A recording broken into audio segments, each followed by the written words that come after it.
Halo, Assalamualaikum warahmatullahi wabarakatuh. Kita lanjutkan materi kita, bab 9.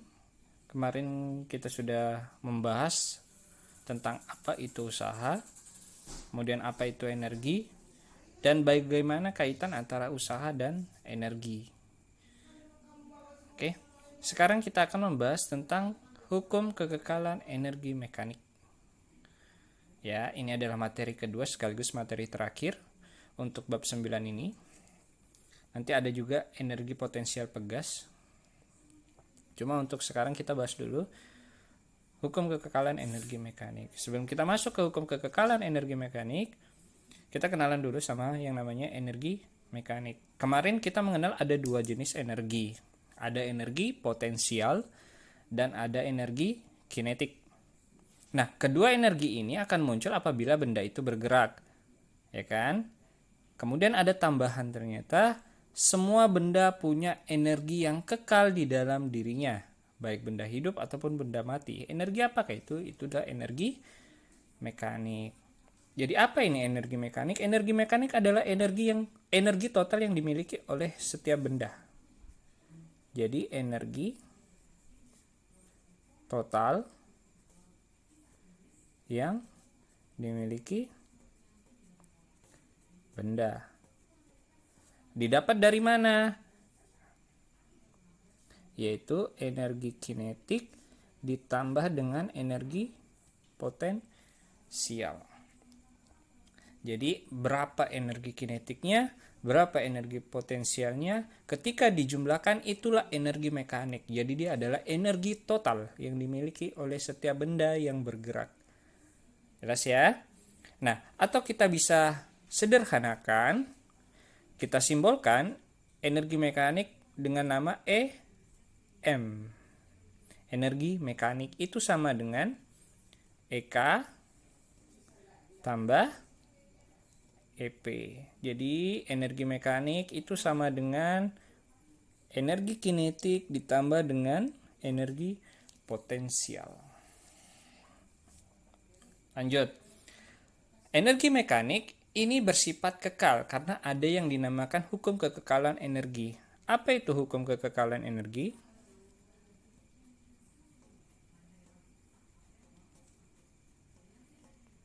Di sini saya tulis hukum kekekalan energi ya.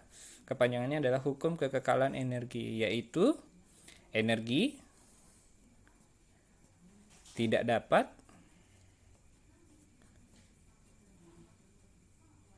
diciptakan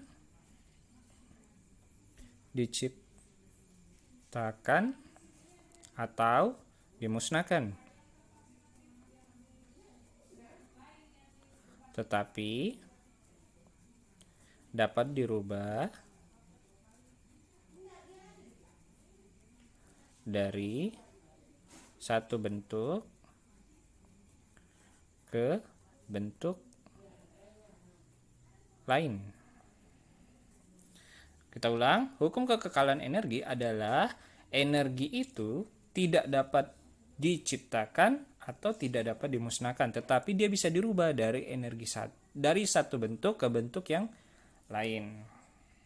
Nah, yang kekal dari sebuah benda itu adalah energi mekanik karena ini merupakan energi total. Ingat, energi yang kekal adalah energi mekanik, sedangkan kinetik dan potensial ini berubah-ubah. Saya kasih 3 contoh keadaan.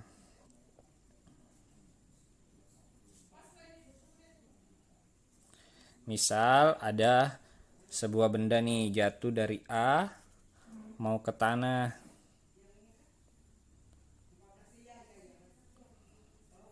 Jadi ada titik A, titik B, titik C. Titik A ini ketika dia mau jatuh, B ini pertengahan jalan, dan C itu sudah sampai tanah. Ini contoh pertama.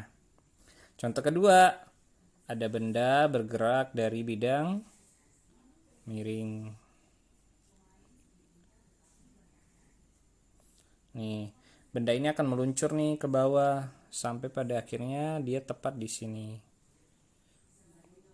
Jadi ini titik A, ini titik B. Ini ketinggian A, kita tulis A. Ini adalah ketinggian B. Kita tulis HB. Satu contoh lagi. Nih, sekarang bidang lengkung. Kalau kita jatuhkan benda, dia akan menggelinding sampai pada akhirnya dia akan berhenti di titik C. Jadi titik A, titik B, titik C. Dia akan menggelinding ke bawah, kemudian naik ke titik C.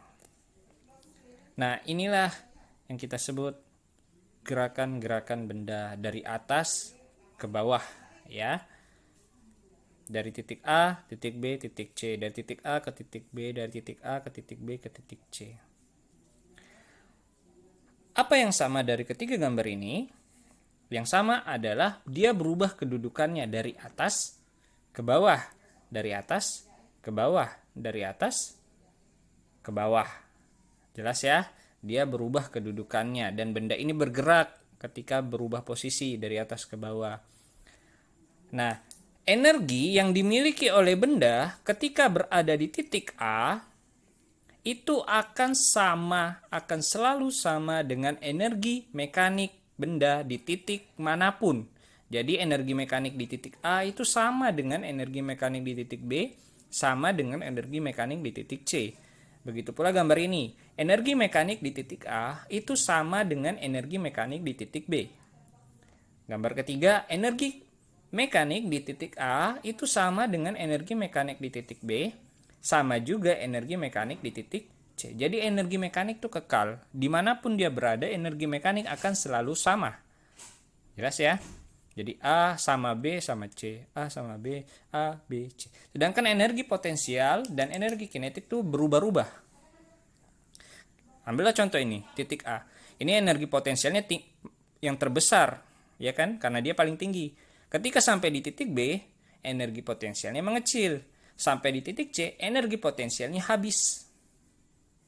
Nah, kebalikan, di titik A, ini energi kinetik paling rendah. Karena dia baru mulai bergerak. Di titik B, ini besar. Dan di titik C, ini paling besar energi kinetiknya. Jadi dia jatuhnya sudah titik terendah. Jadi di mana titik terendah benda itu jatuh, itulah energi kinetik terbesar. Sama juga ini. A ini pasti energi potensialnya besar. Di B energi potensialnya kecil.